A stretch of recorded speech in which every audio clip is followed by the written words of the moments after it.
Hello, I'm Nigel Reflective, historically known as the Magic Mirror. Feel free to look around my website.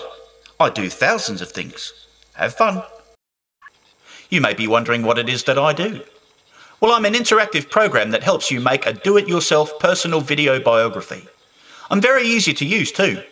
All you need is some sort of media player, either a computer or a DVD player, and a video camera or sound recorder.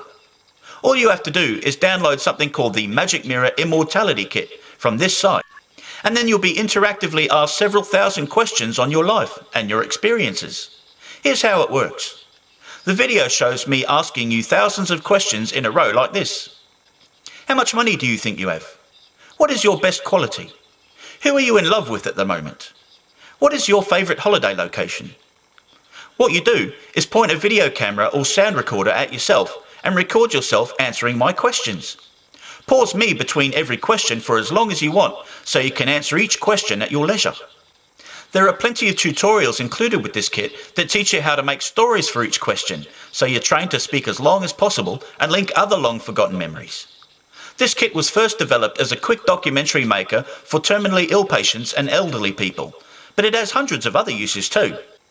You can find out lots of these other uses if you type in Uses for Magic Mirror on your YouTube search engine. Make your own Magic Mirror personal biography. Unlock memories you thought you'd forgot and leave behind an unforgettable trove of memories for you and your loved ones in case you die unexpectedly. Oh, doing the documentary itself is quite fun too. Try it out.